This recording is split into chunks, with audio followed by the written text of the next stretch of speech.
Okay, thanks everybody for joining us. Thank you to our District 8 legislators and everybody that's watching live on our Facebook page. Just real quick, I'm Eric Hortness, the Executive Director of the Greater Madison Area Chamber of Commerce.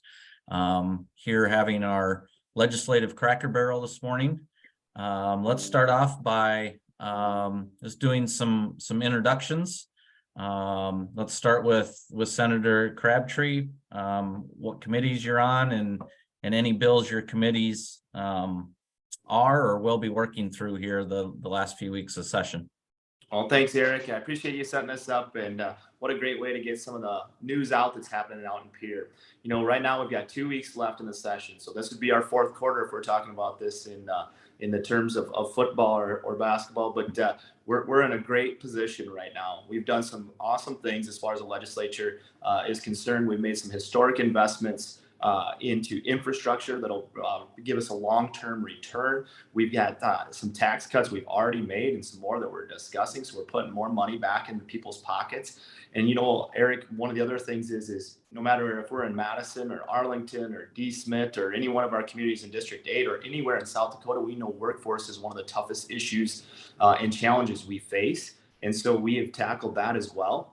And we have cut some red tape around that and worked through those things. So I'm just really proud of the work that we've got going back and forth. My role in the legislature is in the Senate. I'm the Senate Majority Leader, which means I work for the other Senate Republicans that are in the legislature and help move our agenda forward. Also give District 8 a voice at the leadership table. So I'm really proud of that. I also chair state affairs and work on commerce and energy. And so we've got a big 2 weeks ahead. But if this was a scoreboard, right now, South Dakota is way ahead and District 8 is in great position.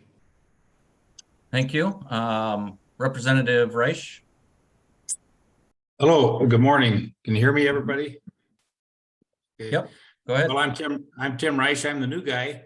So I'm a freshman legislator and but appreciate being a part of the Cracker Barrel this morning.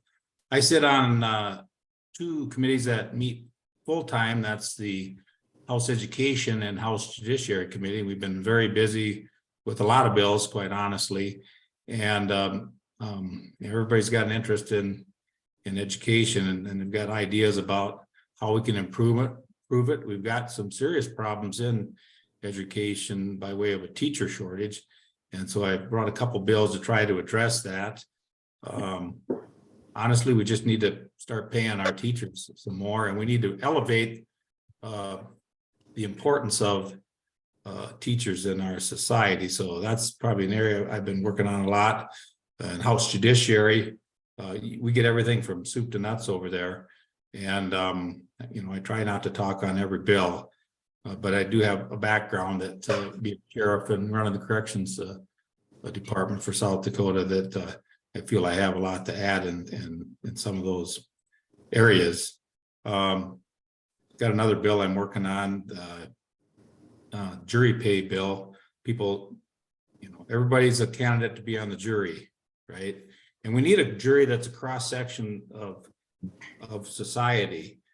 I put people in 3 different groups for juries. You got that are candidates for jury pools. One is tired people on Social Security. So when they go to do jury duty, what they get paid is extra. That's extra pay for them. Then you got people that work for government and maybe have a corporate employer. When they go and serve on jury duty, they probably still get paid for their job. I know if you're a state employee, you do, and most corporations make sure that you don't go behind. But then you got the blue collar folks in South Dakota, which is the bread and butter people of our state. And, you know, a lot of those folks don't work for corporations. They're not retired. They're in the workforce. They're good jurors. They ought to be on juries. But and those folks make probably 15, 18, 20 bucks an hour. But when they go on a jury, they get paid $6.25 an hour. And so they're losing money every day they're on that jury. And so this is a bill that I'm working on, and I'm a little surprised about some of the pushback. We got it through the House. And it's coming up next week in Senate Judiciary. And so hopefully we can get it across the finish line over there. The other committee that I'm on, I'm the chair of the Military and Veterans Affairs Committee. which just meets as needed. We had actually quite a few bills this year. And I'm also a member of the Government Operations and Audit Committee, which hasn't met, and hope they don't have to meet, honestly, because that usually means there's something that needs to be looked into, but appreciate being part of this morning's meeting. Thank you. Thank you. And Representative Mills.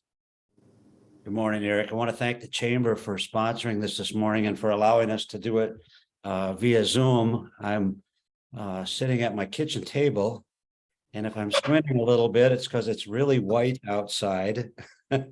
We got a lot of fresh snow here, as I know we do across the area. Was concerned about my wife this weekend or this week with all the snow, but fortunately the power stayed on and somebody came and dug her out. So anyway, life's good. I'm in my 4th term in the legislature, all in the House. This is my first term serving District 8 because of the changes in the boundaries for the districts. I live in Brookings County near Volga. My current assignment in the legislature is on the Appropriations Committee. And when you have that assignment, that's your only assignment because the workload is pretty heavy. And in particular, in a year like this, where we have a lot of money, there are always more requests for money than we have money available. And so the Appropriations Committee is sort of the sifting zone where all of those bills and requests come to be considered along their journey. And in particular, and I appreciated Senator Crabtree saying we're getting into the 4th quarter, and it does feel that way because the focus now turns more and more to money, and in particular to the Appropriations Committee. So we're dealing with, we set the revenue targets both for the current year and for the upcoming year, got that work behind us. And now we're just looking at a whole variety of requests for dollars and trying to put this gigantic puzzle together in the last couple of weeks. And we will. And I served on this committee for the previous term. And so I know that we will be able to bring it together. We've got good leadership, got good members on the committee, but that's going to be the focus for that committee for the next 2 weeks. So I'm glad to be here. I'm glad I can do it from my kitchen table and look forward to the conversation. Thank you. Yeah, you bet. Let's get into some of the questions that we've received ahead of time. We'll go through these as I received them. If there are other questions that get posted in the comments on our Facebook Live, if we have time, we'll get to those also. But the first one, and we'll start with, we'll just have Senator Crabtree start with this one, and then we'll kind of rotate who goes first. But Senator Crabtree, with the financial condition of many of the South Dakota counties, is now the time to reduce state income through a sales tax reduction, or would the extra money be best used to provide some relief to counties that are struggling with their budgets? Well, great question, Eric. And we know that there's an issue out there. I think when it comes certainly to my decision making on that, I'd rather return it to the people of South Dakota versus another sector of government. So I think that's the right way to do this. Now, do I know that those counties are, have an issue with their funding? They do. But I think you have to think about this in a bigger way. And so what I've been out and working on in the legislature, talking about in the hallways, is encouraging a task force that would be made up of both House and Senate members, as well as the counties, the municipalities, and the states, to start thinking about some real ways that we can make a difference going forward.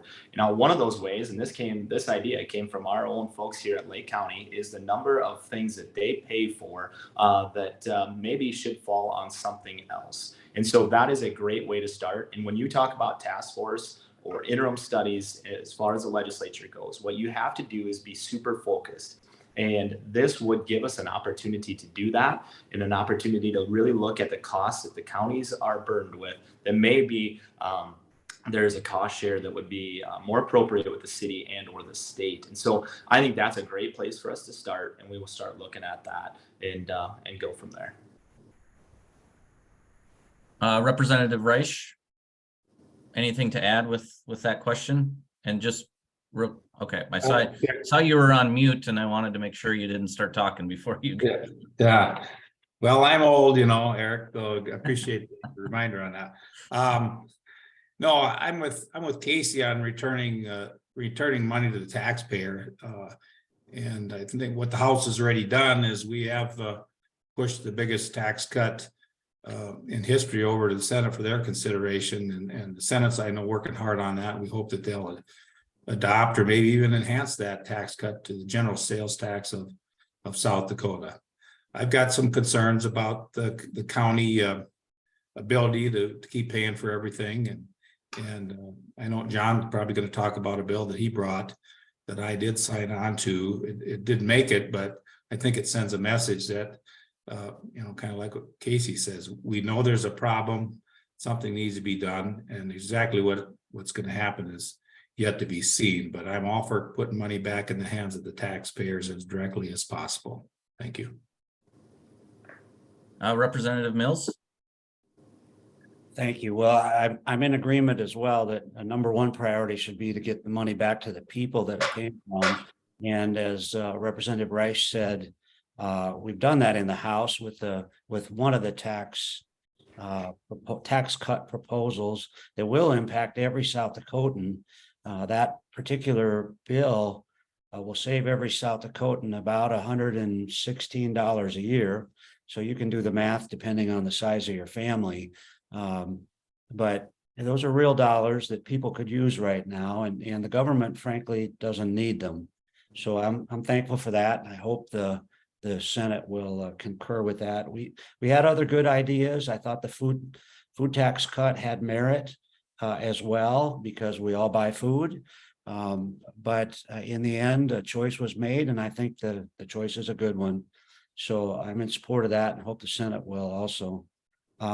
I too am very aware that the counties struggle because they have to operate under different rules. And as Representative Reich mentioned, I did bring a bill, and if you want to look it up, it was House Bill 1212 that basically would have taken some of the current surplus and distributed it out under a formula to all the counties, because I still feel like we need to get that money spread out across the state because it came from all across the state. And so I think I put in my article a couple of weeks ago what each county in District 8 would have received from that particular bill if it had made it. And I recognize that it's not a long-term solution, but it would have been welcome for every county in District 8 to receive more than $1 million that they could have used however they wanted. I am encouraged to hear Senator Crabtree talk about the possibility that maybe we can have a summer study that'll focus more on this, because I know I'm going to be focused on it as I've gotten to know our District 8 more. I know it's a big concern in Lake County, and I just intend to be working on that. So I think that probably sums up what I need to say now. Thank you. Okay. Moving to a couple of questions that are directed at one of the representatives.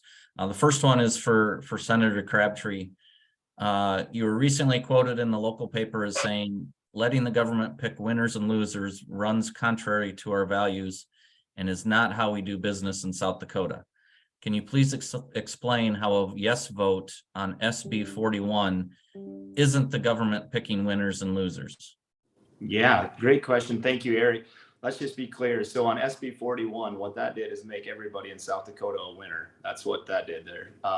So let's just talk about what SB 41 was so that folks at home who aren't as familiar are following along. SB 41 clarified some of the guidelines around an infrastructure funding that was appropriated last year for workforce housing. So why do we talk about workforce so much? Well, we know workforce is an issue in every one of our cities and towns. And we also know that if we don't get really serious about fixing that into the future, that we will have our economy will shrink and our quality of life will change. our next generation won't find the same opportunities here that we do. And certainly when you talk about education, things of that nature, it'll suffer. And so we've got to be focused on this, not only now, but into the future. And so this was one big step. And we moved SB 41 through the Senate in the first week. And this clarified the guidelines that are around that. Really, one of the big ones was whether or not income guidelines applied to infrastructure. And I think we would all agree that when you're talking about a road, that road doesn't just get traveled by people of low income or medium income or high income. Everybody uses that road, and that is true for all infrastructure. And so that's what we clarified with SB 41. Moved through the Senate. We got 33 out of 35 to vote yes for it. We got more than 2/3 when it got over to the House.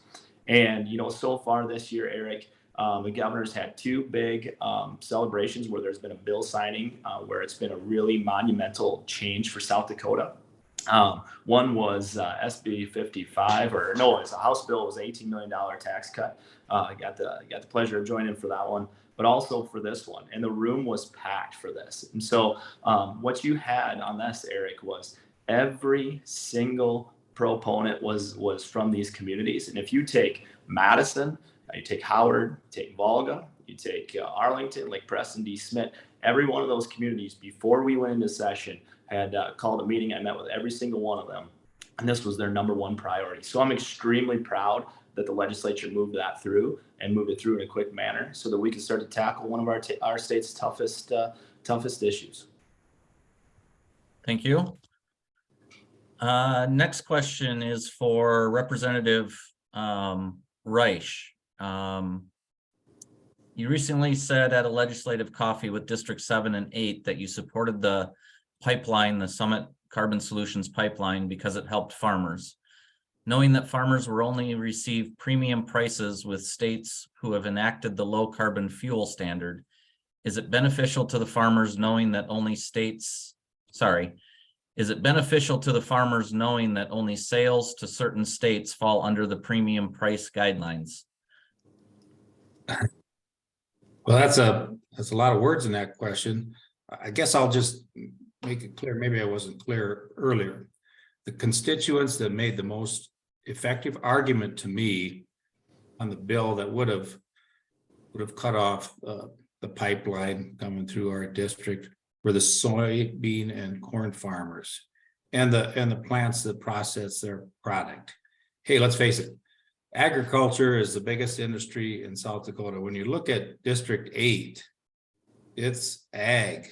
There are corn and soybean farmers from east to west, north to south. And the price that they are able to receive for their crop drives the economy in all these counties. It does. They take the money to the bank loans the money to others. They spend the money up and down Main Street. And we've got to support our farmers, or we're going to go down a path we don't want to be on. I'm probably unique in when people that talk to me that were against the pipeline, they didn't know that I've got farm ground and I've had a pipeline go across my land. And so, and I went through the whole process, and it was while I owned it. I went through the whole process, and quite frankly, the pipeline company, and this was a number of years ago, was very fair. Did I want a pipeline going across my land? No, but I was treated very fairly. And when I look at the number of the landowners in our district that has this proposed pipeline that have already settled for and accepted and gone into agreement, it's around 90%. And so I think you got to consider all those things, and not everybody's for this. I've mentioned one gentleman who wasn't for it that's in our district, and I don't think he'll mind me using his name, and that was Charlie Johnson. Charlie was not in favor of this, but he was very civil about it, and I didn't know him before, but I've got great respect for this guy, and he's talking to me about a couple of other bills, and he's not for the pipeline. He was really against it, and I tell him I considered all things, and I voted to allow this project, which is private investors have spent a lot of money already investing in this thing. And if the state of South Dakota is going to start passing laws to change the rules in the middle of some of these huge capital projects, then our business friendliness is going to be really at odds with where we want it to be. And so I know everybody didn't like it. It's one of those tough issues that regardless of how you vote, you're going to have people that are disappointed in you. But I go back to the farmers, and we've got a whole bunch of them in our district, and I'll side with the farmers every time. Thank you. Thank you. Next question, and this is for all three of you, and we'll just start with Representative Mills. Would you support the pipelines if it was possible for them to sell to a foreign-owned entity anytime after the completion of the pipeline, making billions off the sale, all while they had received multi-millions in tax refundable credits? I think the short answer is no, and I'm the one on this call, I guess, that voted the other way, voted for private property rights. Basically, those are in our Constitution, both the U.S. Constitution and the state Constitution. And I think, just to maybe make a couple comments to help people understand how I felt about it, is that, people said, well, we're changing the rules in the middle of the game, but I think this is a totally new game. We've never, ever put carbon dioxide into a pipe and shipped it across South Dakota.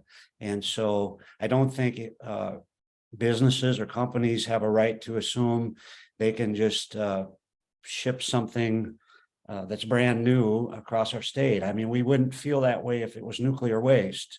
Just because it's in a pipe doesn't mean that we've done this before, and they should be able to make use of the rules that are in place for good things like water and oil and those kind of things that we all need. None of us need compressed carbon dioxide, and the whole thing, as I've thought about it, it's really just sort of a federal foolishness being shoved out on us. As far as I think, this is a liberal Washington D.C. program that's using money we don't have, fueling inflation, sending the bill to my grandkids, and I don't like that. And so, no, I don't want this to be owned and operated by foreign governments. And I think just from the very beginning, it just doesn't make sense. And I really felt for those landowners that don't want the pipeline, and felt like private property rights in this particular case, when the product they're shipping does not benefit any of us. I felt like private property rights should absolutely trump everything else. Thank you. Senator Crabtree. Well, going back to the question a little bit ago, I mean, I would agree that I'm a no on foreign entities owning a lot of things, right? I grew up in Arlington, which is kind of a red, white, and blue little town, right? And Eric, me and my support for buying things local and made in America. So that's just where I am as a person. Now let's talk about how this works. So that pipeline would be a federal regulation. And when you're talking about pipelines and who can buy them and who can sell them or anything related to that, that's really a federal deal. The federal guidelines on who oversees this is a group called PHMSA. If you don't want some of these things, and when we're talking about tax credits, just to make sure that people at home fully understand this tax credit is not one that the two representatives or I get to vote on. So if you don't like the tax credits that are associated with this, you need to talk to Dusty Johnson, John Thune, and Mike Rounds. That's really where those questions are answered. Thank you. Representative Reich. I guess I really don't have anything to add. I think the question is pretty obvious that you wouldn't want that to happen, and so I probably spent enough time on that one. Okay. Let's see. Next question, and I believe Senator Crabtree, you're up. Since 2021, the makeup of the legislative body has consisted of 94 Republicans and 11 Democrats. According to data provided by the Legislative Research Council, the divide between Republican and Democratic representation has been steadily increasing since 2010, leading us now to the greatest partisan dichotomy we have ever seen. Do you feel this increasingly strong single-party dominance has a positive or detrimental effect on the legislative process and its ability to serve the needs of South Dakotans? How so? Well, thanks, Eric. Let's just be clear. The fact that Democrats aren't winning seats in South Dakota is not the fault of Representative Mills Reich or myself, right? So that's just a fact of the matter. If the Democrats want to have more of a say, they got to go win more seats. And that's really what it comes down to. And I think in South Dakota right now, the values of South Dakotans are more reflected by those in the Republican Party. And that's where we're at today. And I don't see that changing. Representative Reich? Yeah, thank you. I would echo those remarks, and I guess I would also add that just because we've got a lot of Republicans in the House, I'll speak to the House, doesn't mean we all vote the same. Go out and check the voting records, and John's smiling over there. You know, a lot of times all the Democrats vote with kind of, I would call a majority block of Republicans, and sometimes they're by themselves, and sometimes every once in a while we got a green board there, which means everybody voted for it. And there's just because you got an R behind your name doesn't mean everybody thinks the same or votes the same. But I think what Casey said was probably really more important than that. Thanks. Representative Mills? Well, I'll agree with both of my colleagues. I think Senator Crabtree summed it up pretty well. I would just add that, you know, most of that Republican, Democrat, that really is campaign. That's when it has the biggest impact, is during the campaign. Kind of as Representative Rice said, when we get to Pierre, it's really just about ideas. And yes, there are some differences, and I'm thankful for those. But if a Democrat has a good idea, they can get it through the legislature. And we have 105 legislators, and there are no two that are alike. And we wrestle with ideas all week long, all session long. It's a great process.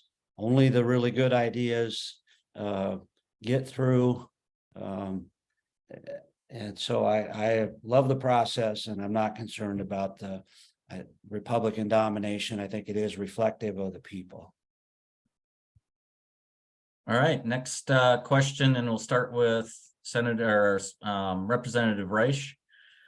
Are there any bills from this session you felt addressed a demonstrated issue but voted against? Conversely, are there any bills you voted for but feel may have negative consequences? Please explain your reasoning on why you did or didn't support these bills. Well, thanks for the question.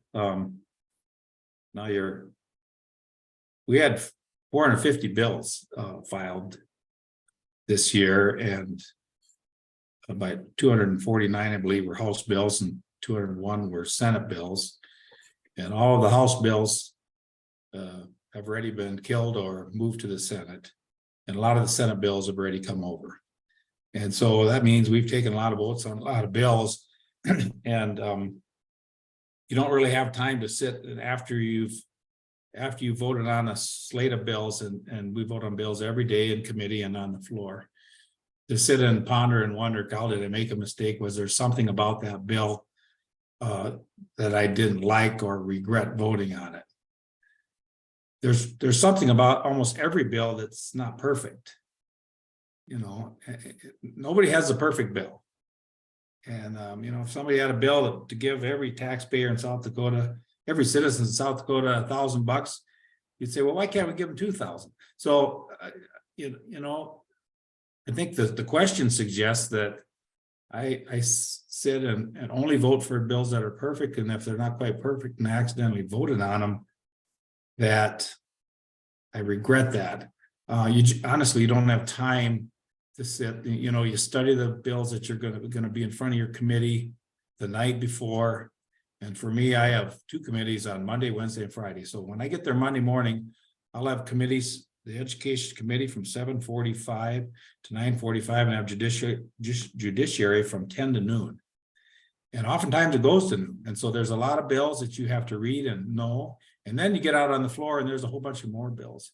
And so I think the people that, not being critical of the question of the person that asked it, because they had probably a good reason for it. Maybe they thought I voted wrong on one, but nothing really comes to mind, I guess, when you raise that question, other than the fact that there's just a lot coming at you every day.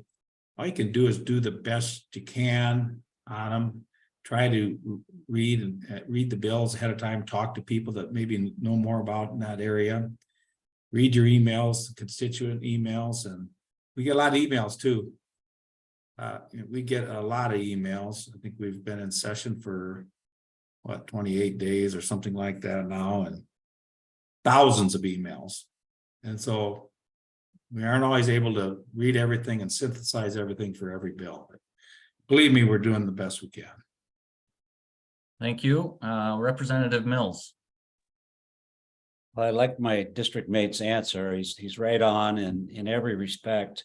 And I just have made it a policy that even when I think I know how I feel about a particular bill, I will reserve my final decision until I absolutely have to cast that vote.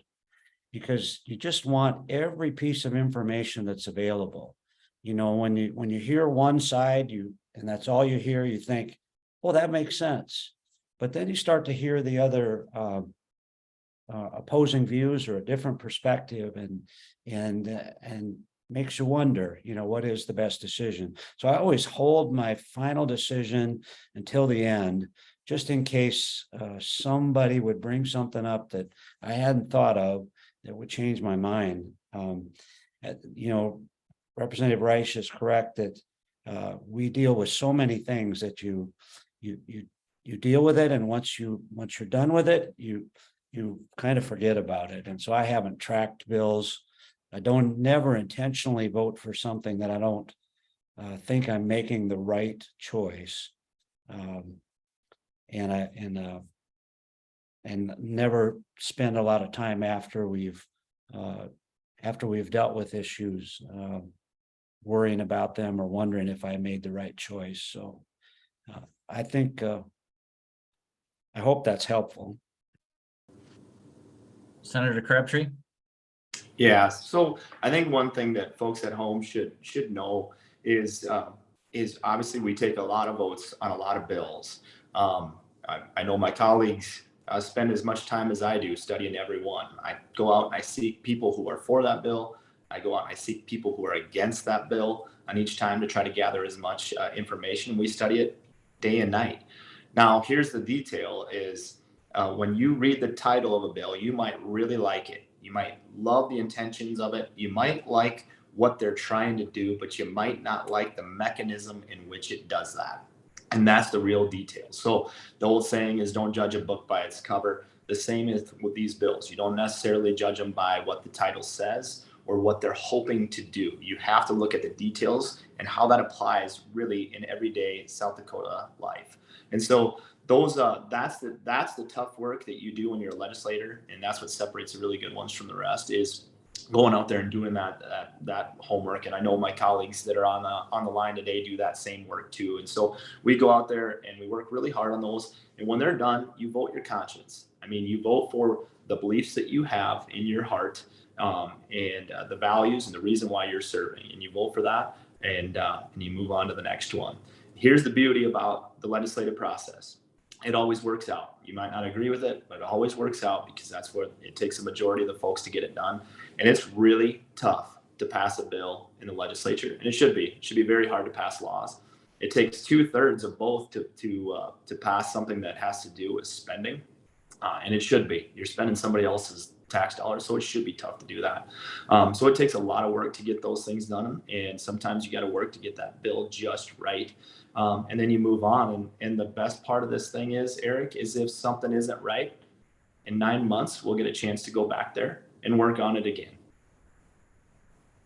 Thank you. Next question, and Representative Mills can lead this one off. To what degree does party affiliation affect your decision-making on proposed legislation? I think to a very small degree, other than just I am a Republican because I believe in the fundamentals of being a Republican. I believe in the right to life. I believe in the Second Amendment, the right to keep and bear arms. I believe in private property rights. And so, within that context, excuse me, it does. But more than anything, I always start every decision with, what does God think about it? If I know what God thinks about a particular issue, that's all I need to know, and I know how to vote. Once we get beyond that, then it comes down to, my own personal philosophy, which does align with the Republican Party in very many ways, and then it comes down to the input from people and the all of the pros and cons of a particular idea, but very little, I would say. I never come to an issue and say, I got to do this because it's what the Republicans want. Senator Crabtree? Well, I would add something very similar. You have your own value system that you check your votes by, and you have that, and you also have the people you represent. We have 25,333 people, plus or minus 5% in all 35 districts, right? So it's about representing their values as well and what you hear from them. And so it's not something that is pushed and says, hey, this is a Republican bill or this is a Democrat bill. That's not what happens in Pierre. I think you see that a lot more on TV about what happens in DC. Here, we're looking for the best ideas that make a difference for South Dakota. And for me, lots of times it's about tackling our toughest issues and what those are. And really, I think the reason why you see our votes look very conservative as a legislature is because what the people at home want us to do. That's why they elected us, and that's what we're doing. We're out there tackling the toughest issues. And Representative Reich? Thanks. I agree with both John and Casey. The things that they said were very accurate on this. I think I would just tell you a funny story of overnight. I got up this morning and early, and I'm working on an amendment to a bill. So I checked my legislative email, which doesn't come on my phone. It just comes on the laptop. So I've got a kind of deliberate process to check that. And I got an email from a Democratic senator who announced to me that I am now the House prime on a bill that's going to be up Monday morning. Well, I didn't sign up to be the prime of that bill. I signed up as a co-sponsor because I thought it was a good idea. So I'm going to have to reach out to that senator. I'm not crazy about speaking on his bill, although I plan to vote for it. But I think that kind of demonstrates that there's not as much division among Republicans and Democrats as maybe some people think. There's a lot of shared ideas and opinions on certain subjects, and other subjects like John mentioned, whether it's the right to life, and some of those we're miles apart, generally speaking. But in general, the fact that I'm a Republican doesn't drive my decision on the way. That's not the first filter I run things through. The first filter is quite honestly, how can I best represent the citizens of District 8? What does this look like when compared to the opinions of the folks I represent? Thanks. Next question, and then we've got a few that have been submitted on Facebook Live that we'll try and get to also. But this one, Senator Crabtree, you'll take the lead. Are there any bills killed in committees you don't serve on you would have liked to see make it to the floor? Yeah, so I think there always is, but that's kind of the beauty of the process. So they go through for those who aren't as familiar with the legislative process, we have a number of different committees that are designed experts in that certain field, right? And so there's always bills that you see killed in a committee that you would have liked a chance to debate on the floor. But that is the job of the committee, is to only let the really good bills through, and their job is to eliminate the bills from reaching the floor that are not ready for that. And so you see those committees do that year in and year out. This year we had 450 bills. Normally we have 550, 600. We have some more. Probably most of the reason for that is on the House side. I think there's about 30 freshman members, so newer folks generally don't bring as many bills. I think that is 100% okay. I like our bill load being lower, and like the fact that people are only bringing the best ideas forward. As of last week, about 60% of the ideas brought forward by the Senate had passed the Senate committees and the Senate floors. Just under 50% of House ideas had passed their committee and passed their floors and then gone to the other chamber.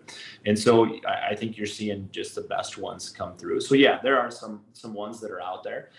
There was one was mine, and I was carrying it with Representative Tony Van Huysen, and it was actually defeated in a committee the other day. And what that did was on the Medicaid expansion. This didn't go after Medicaid expansion in any way, shape, or form, but what it did was offer a chance for folks in the 24 ballot to see if those folks that would be in the expansion area, if there would be a work requirement on that. We have a work requirement on a number of things in the state. There is a work requirements that were put forward both underneath the Trump administration and the Bill Clinton administration. So you got this kind of wide-ranging piece of politics there. And so what this question was to put a ballot measure out there to see if folks wanted those that would be in that to have a work requirement. It was defeated in committee. There's lots of procedures in which you might be able to bring that back about that we could do legislatively. I don't think we'll probably do those, but that's just one example of something that you think is, hey, that's a good idea. But it doesn't make it out. And there's many more that are like that. And that's the beauty of the process. And again, Eric, guess what? If a majority don't like it, it doesn't make it through, even though it might be a good idea. Guess what we get to do? In 9 months, we get a chance to go back there and tackle these issues and see if a majority like it then. Representative Reich. Thank you. Well, the one bill that comes to mind for me, of course, is one of my bills that didn't make it out of committee, and that was House Bill 1215, which really was a bill that I brought to try to provide some relief to the number of vacant school teacher positions we have in South Dakota. December of 2022, we had 176 vacant school teachers in positions in K-12 education in South Dakota, which was up 58.5% from just 1 year before. We've got a crisis going on here, and I don't know that it's getting the level of attention across our state that it deserves. We just don't have teachers. We don't have enough qualified teachers, and a lot of those positions that are unfilled, the school districts are getting by hiring somebody who's not a qualified teacher, who's somebody who's willing to go into the classroom and do the best they can, and they do the best they can. But if this thing continues at this rate, we're going to be at crisis mode. And I've talked to a number of the superintendents in our district about how we can help with that. Now, that particular bill, 1215, was going to be a long shot, because the bill would have provided for, just in a short window, in a 3-year period of time, teachers who are already retired and drawing state retirement to come back in and get back into the classroom, provided they still had their teaching certificate. They were qualified to teach those courses without taking the penalty imposed on folks that come out of retirement. I'm not talking about superintendents who rehire. I'm talking about K-12 classroom teachers in our public school systems. And the bill failed, but even in that process, I think we were able to shine some light on the problem. It's not I felt like it probably was going to fail to begin with. It was an uphill battle. It's not a bill that I would have ever tried to smoke out on the floor, because that's one option. Of course, any bill that gets killed in committee, you can try to smoke it out on the floor if you have for debate to get it on the calendar, if you have a majority of people on the floor that stand up for it, or the certain number. And so that there is a process for that. But of course, as Casey said, this committee process, you have to trust the committee, because when a bill gets introduced, it's either the Speaker of the House on the House side, or the President of the Senate that directs each bill to the committee that can best give it a good vetting, a good honest vetting, and they make committee appointments based on that as well. And so you kind of got to trust the committee process, because they're going to hear all the proponents and opponents. And if it's something you really think they made a huge mistake on, there's a process to get them on the floor. And so I guess that's all I would say about that. I think that by and large, the committee process works pretty well. Representative Mills? So if I'm remembering, the question was, are there any bills that you were disappointed didn't make it out of committee? Is that correct? Correct. That happens with some regularity, and I don't want to go back and talk about items that we've already discussed, but I had one of my own bills I'll just share a little bit about, was House Bill 1157. It's bothered me for a long time that our state makes money off of gambling and actually promotes it when we know it's addictive. House Bill 1157 would have required the state to spend some money to tell the truth about the dangers of gambling. If you turn on your TV, and I think it's advertised on Facebook and other places too, as a state, we run advertising telling people, meth is bad, avoid it. We tell them avoid opioids. We have testimonials about that. We tell people smoking is bad for them. These things are all addictive, but so is gambling. And yet what we tell people about gambling is that it's, as a state anyway, we tell them it's good fun. And that just frustrates me to no end. So House Bill 1157 would have required the state to spend some to tell people that gambling can be dangerous. I know people who have had their lives shattered by it. I know businesses that have had huge embezzlement issues because of gamblers that work for them. I think probably all across South Dakota, that's just the case. We have people in prisons because of gambling and the crimes they commit in order to support their gambling. I just think it's wrong, and South Dakota is unique in that way, in particular with regard to a video lottery. That's the one I hate the most. We're one of only 9 states that even allows video lottery. None of our border states allow it because it's just very aggressive. I could talk on this for a long time. I have a lot of statistics. It increases the suicide. There's just so much that's wrong about our state relying on gambling money. And I think it's time that we start turning away from that and begin to heal this state. So I tried that one. It just barely failed by 1 vote, and I probably could have smoked it out. But as Representative Rice said, you do have to trust the committee process if you feel like you had a fair hearing. But I'm going to try again. I'm not giving up on this one. So thank you for the opportunity to share that. You bet. And like I mentioned before, we've got a few questions that have been submitted through Facebook. So we'll try and get to, I think there's 4 right now. So we'll try and get to those here real quick. So Representative Rice, you're up first with this one. I'm concerned about medical decisions being decided by legislators rather than patients, families, and doctors. I'd like to ask all 3 legislators to speak to their yes votes on House Bill 1080.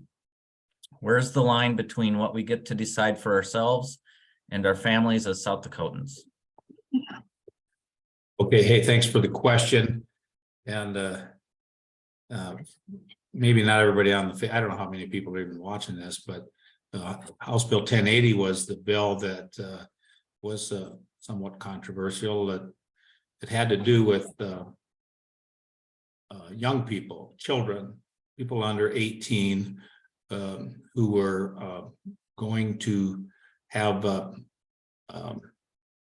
initiating sex change operations and those sorts of things.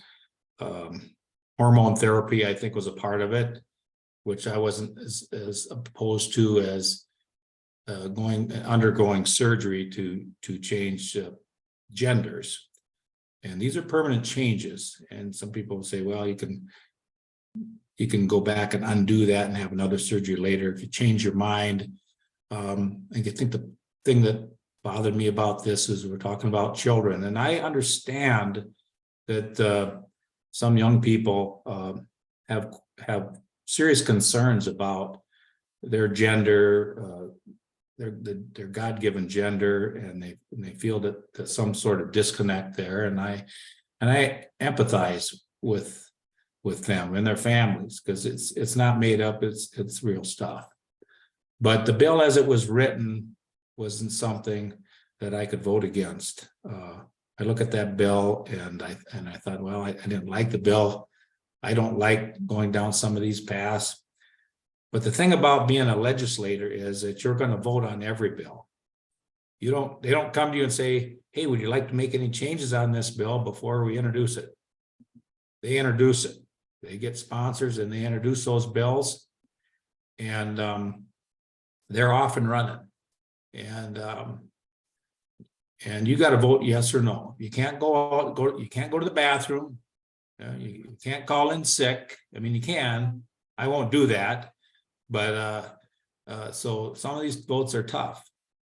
And I guess I would ask the people that have concerns about this to don't judge any legislator on any single vote, because guess what? We didn't write all the bills. So that was a tough one. But that's not a bill that I could, as it was written, vote against. And there's a lot of these bills that they can be divisive. Every vote that you take, every vote that you make as a legislator, someone's happy with you and someone's not happy with you, and sometimes they're really mad at you. But we're big boys and girls. We can take it, And I'm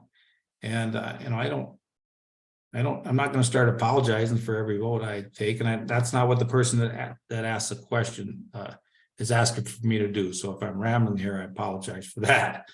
But it was a tough bill, not one that I would have written that way, and it was a bill that addresses some concerns of some people, and I did pray on this one, quite honestly, and I voted my conscience in the end. Thank you. Thank you. Representative Mills, I'd like to ask all three legislators to speak to their yes votes on House Bill 1080. Thank you for the question. That one was, it was controversial. And while I will say that I didn't have any hesitation to vote for the bill, I will tell you that I really invested the time to understand. And I want to encourage everybody online, if you haven't, we have wonderful resources available to be able to listen to the committee hearings. And you can go back today and listen to the committee hearings, both in the House and the Senate on this particular bill, on any bill. And I hope people will do that, because in order to understand these issues, you really do have to hear both sides. And so I did that. I even though I was not part of that committee, I made sure I listened to the entire committee hearing. I think it was a couple hours long, and a ton of emotion, and some incredibly powerful testimony from folks involved with that. In the end, to me, this was all about protecting kids. We have a whole bunch of laws on the books already that are there just to protect kids. We don't let them drive before a certain age. They can't buy tobacco, they can't buy alcohol. We do a whole lot of things within the government to make sure that the kids are protected. And to me, this fit in that same category that we got to protect these kids. Senator Crabtree, anything to add? Yeah, I would add this, Eric, is, if you ask South Dakota, I mean, across South Dakota, they would say permanent gender altering surgeries for children would be shocking and alarming. If you put this bill on the ballot, it would pass by a large majority. And so I think we find that that practice to be very, very scary. Now, that doesn't mean that my heart doesn't hurt for these families and for these kids that are going through this. It certainly does. I hope they can find help that isn't maybe a permanent surgery. And so what I would hope is that they find that, and that folks at home understand that a permanent surgery is just not something that we think a child is ready mentally to make. And so I think that's where we're at on that. And I hope they can find another path. And certainly when they're adults, they can choose their own decision on that. But as kids, I just don't think that that's appropriate for them to choose. All right, next question is for Representative Mills and Reich, and we'll start with Representative Mills. This is referring to Senate Bill 1. Could you both comment and explain your stance regarding Senate Bill 1?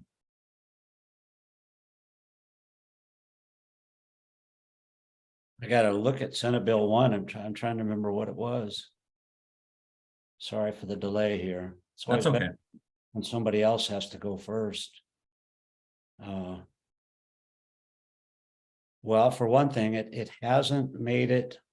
So no wonder I'm not familiar with it. It hasn't made it to the House yet, or it's in the House, but it hasn't been in front of us yet. Okay. So I'm trying to figure out exactly what it does, and I apologize for not being aware. Maybe in this case, we should hear from Senator Crabtree, who has had this bill in front of him, and then I'll be better equipped to answer. Sure. I'm trying to pull it up, but every time I pull it up on my screen here, I lose you guys with the Zoom. So I'm not exactly sure which one Senate Bill 1 is, Eric. And for the folks at home, I'll just remind you, we have about 450 bills that we have out there, so we don't always know them by the number. Okay, Casey, I got it up on my phone here. It's modifying debilitating medical conditions for medical cannabis use. It was a bill brought by Senator Tobin. Okay, I know which one that is now. Thanks for that, Representative Reich.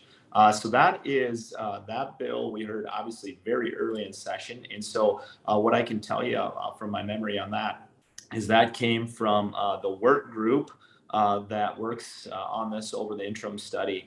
What was interesting is they were talking about medical marijuana, I believe, and how that is used with certain conditions. And there was discussion on both sides. One of the conditions that was in there was glaucoma. And I can tell you that the optometrists did not want that in there, but glaucoma was one of the conditions that they added to this. Another one that they added to this was PTSD, which Representative Reich would be much better at talking about that condition and how that affects our folks that have come home from overseas. But those were two of the big spots in that, and I know that's over in the House, and I voted for that. When we talk about medical marijuana, it's been clear. It was clear on the ballot that that's what South Dakotans want. We also know that it's a brand new program, and so that changes are going to come with that over the years, maybe to make it better. And that's just something that will happen with the legislative process, and not that we're going to agree on all of those things, but South Dakotans want it. And that work group is tasked with making that program better than it was yesterday. And so when they bring something out of that summer study, and their work over the interim period, I'm more than likely to support it unless I see some things that are really alarming. Representative Reich, Representative Mills, since it hasn't fully made it over to your side yet, do you guys have anything that you want to add? It's entirely obviously up to you. I could add just a little bit. Now that with that introduction and looking at the bill a little bit, I'm at this point, I'm inclined to oppose the bill. I think we have a real risk with, our medical marijuana program. There's a push by some to basically have that morph into recreational marijuana by making it so expansive that it's available on a whim. And we've seen that across the state in a number of ways. We have another bill, I can't say where that one's at. I know it went through the House, that's trying to prevent what are called pop-up clinics. Because one of the things that's been going on with the quote medical marijuana is that they've been setting up running ads and then renting a hotel room, or in some cases even being in a back corner of a bar, in one case even a strip club, where they run ads that say show up and in 5 minutes you can have your card. To me, that's not medical. And so while I don't know the specifics of this bill, obviously not having heard all of it, I do start out with a concern that we don't need to expand the medical marijuana program so that it turns into recreational, because clearly the voters said they don't want recreational marijuana. So that's my worry, and that's where I'll start at on this one as I listen. Thank you. Representative Reich. Hey, thanks. Yeah, I just looked at the bill here now, and I see it's up for hearing in Health and Human Services on the 28th, and it might come out the same way, it might come out amended, might not come out at all. And so one thing about being a legislator, you learn a lot of things. Okay, so when they had the medical marijuana on the ballot, I didn't vote for it, I'll be honest with you.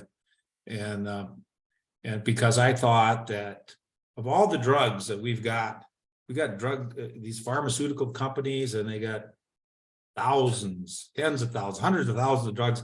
I thought that, goodness, they should have a drug for everything. Seemed like they got about 20 for every diagnosis. But since I've taken this job, I found out I've had a couple of people come up to me, people who I know and trust, that said that they had a relative that had a condition, and they tried all the pharmaceuticals and nothing worked, but some sort of medical marijuana did work for them. And so I believe them when they say that to me. This bill looks like it in some ways it broadens the scope of medical marijuana use in South Dakota by listing glaucoma and PTSD and several others to the accepted list, and then taking out something that says, hey, and all others that are found at a later date, which to me means you can add these diagnoses to candidates for medical marijuana, but you got to come back to the legislature every time, and probably did before anyway. So we'll see what it looks like when it gets to the House floor, and we'll decide on it at that time. Eric, this is Casey again. I would just add that I see that was the Medical Marijuana Oversight Committee, which was part of that recommended that. And a piece there that really stuck out to me during that testimony, as I read through that again, was the part about PTSD, and that being a big discussion when that was out there before. Okay, thank you. Last question, and let's start with Representative Mills. As a healthcare provider who works with lower income families, I would ask you each to speak to your views on the suggestion of a work requirement for some Medicaid recipients. How would this be determined, who this affects, and what expertise would be used? Well, thank you for the question. I'm not sure I can answer it because I don't know the specifics of how it would be implemented. I do start from a position of believing that all able-bodied people should work. and that makes sense that we have that as a requirement for folks. Now, how that gets evaluated and who qualifies and who doesn't, whether they're able-bodied enough to work or not, I think I'd leave that to the experts. I think we have those folks who can make those assessments. And I do believe we're all called to work. So thanks. Senator Crabtree?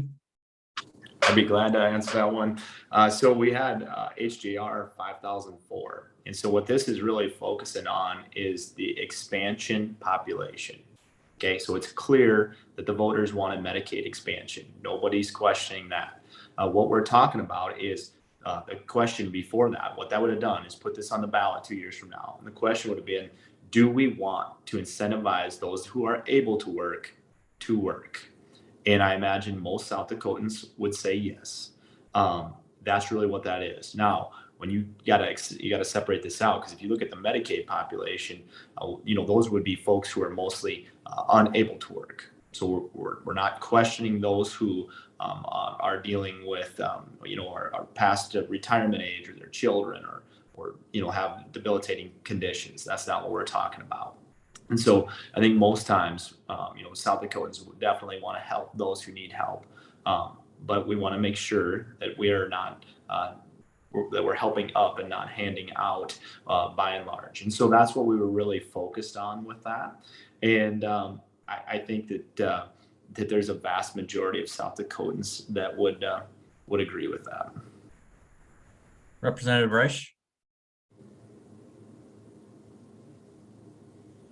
Well, I agree with both my colleagues, exactly what they've said, spot on. This particular issue is one that I debated with my wife at home. She works for the Department of Social Services and helps people who have needs in the state and federal programs to help them if they're needy, and a lot of those folks need those programs.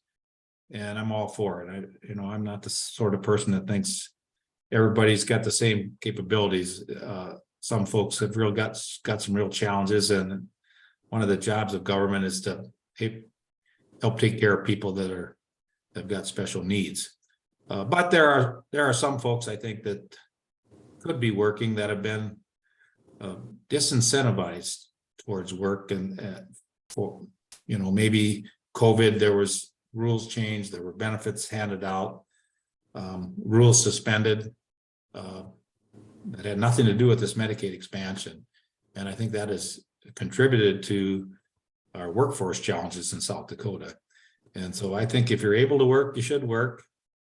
If you need help from the government, and you meet all the gates, you pass all the tests, I'm okay with that. But I think if you're able-bodied and you're able to work, maybe you can do some of both. And I guess I'll leave it at that. And I know I said less. Oh, go ahead. Eric, I would just add real quick that South Dakota's already got this requirement related to SNAP. So this is already something that exists here. It was just, this would have gave the voters an opportunity to weigh in if they agreed that it should apply to more than SNAP and also the Medicaid expansion. I got one more question that came through, and whoever wants to take it first, feel free. And then we'll close things up. Is the Republican caucus still closed? And if so, why? Well, I can handle that one as the caucus leader in the Senate. Republican caucuses, we talk about open and closed. I think that is a long time discussion. In the Republican caucus, what a Republican caucus is our strategy meeting. That is where we talk about what the bills are. That's where we talk about our plan to move things forward that we think are the biggest things for South Dakota. So we handle those internally. We have those discussions amongst ourselves. If you are trying to relate it to something that you've probably been a part of in life, it is like the team meeting that happens before a game. That's where you just talk about what's going to happen on the floor and how it's going to work. Doesn't mean that everybody agrees with that. And so we are open and we are transparent as Republicans about what we believe and why we believe it. And obviously our debates are widely public on the floor, but we don't invite the media or anybody that's not an elected Republican senator into our caucus. And that's the same way for the House. They only allow elected Republican House members into that deal. So that's why it is. And we've had an extremely successful session. And so there will be no plans to change that. Representative Reich, Representative Mills, anything to add?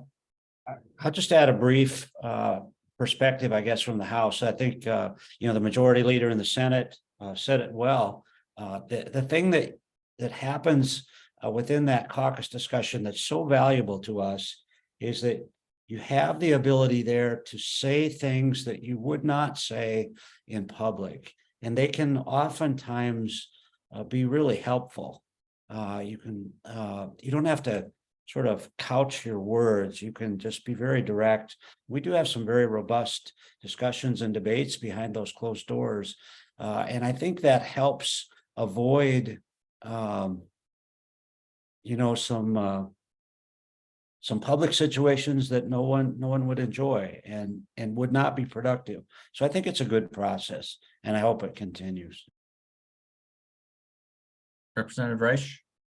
Yeah, I think my colleagues covered it well. It's a strategy meeting. You can say what's on your mind. You don't have to worry about being quoted in a newspaper.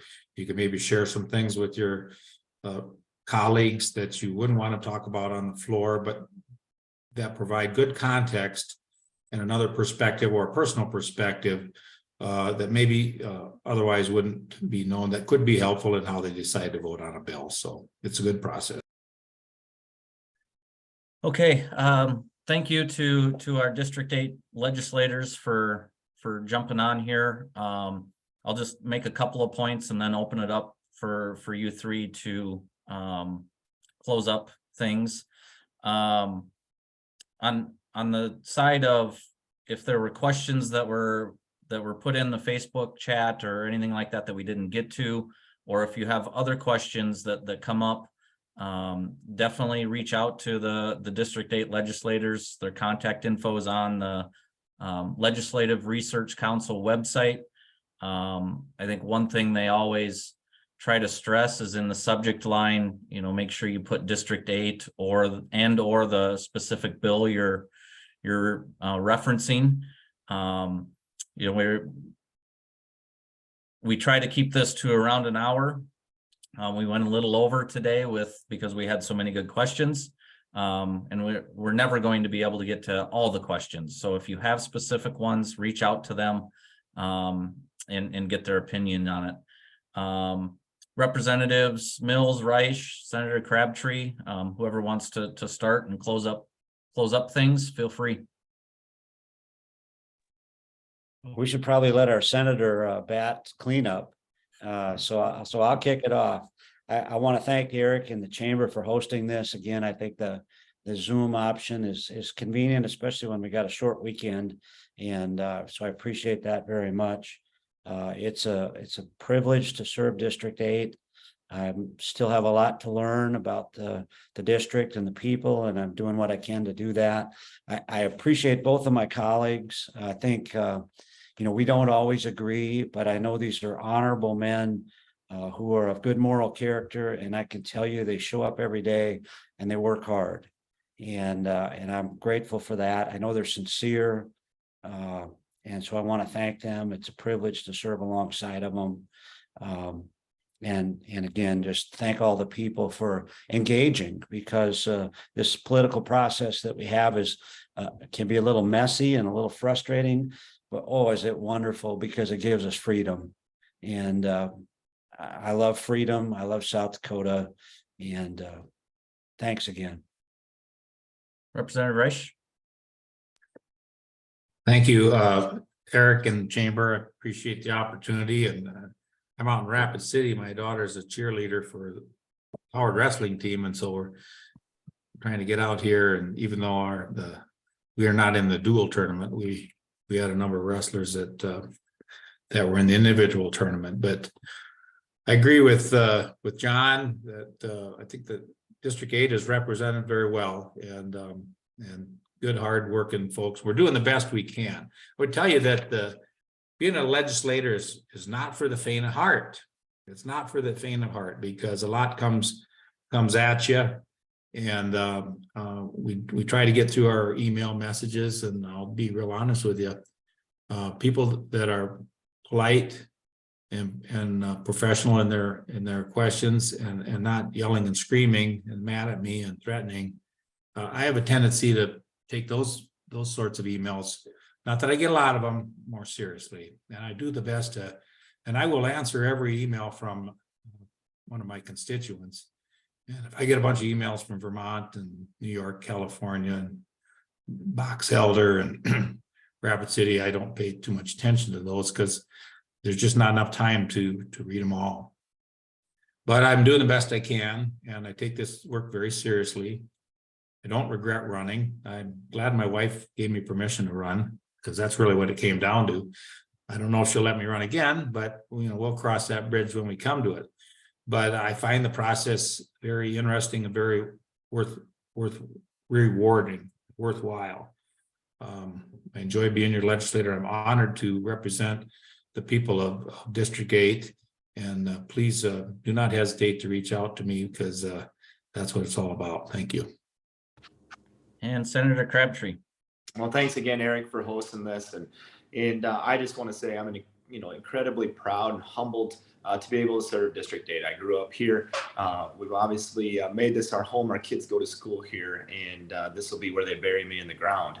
So I love this place, and very proud of the colleagues that I serve with that were on the call today, and also those that have come from all around the state. And Ronald Reagan had the best quote that I think about the legislative process a lot of the times, and it's someone that agrees with you 80% is a friend, not a 20% traitor. And so, we're not always going to agree. Tonight, I know we're going down to watch my little guy play basketball, and afterwards, there's a pretty good chance Ashley and I don't agree on where we're going to have supper. But that'll be the way it goes. And so, you don't have to agree on everything, but just know that we are working incredibly hard for you, and we are getting a lot of great things done. I think arguably we're having one of the best sessions in certainly in recent time with just great things being tackled. And so South Dakota's in a great place, and I know when we're done in the next 2 weeks, there's a lot of work to do in the next 2 weeks, but we're going to do some great things, and that South Dakota will be an even better place to live, work, and raise our families. So I'm incredibly proud to serve you, and please reach out if I can be of help in any way. Well, again, thank you to our District 8 legislators. One other point I wanted to make is that we recorded the call today, and that'll be put up on the Chamber's YouTube page. And we'll have links on our Facebook page for all that information and dispersed out that way also. Thanks to everybody for watching and submitting questions. Have a great rest of your weekends.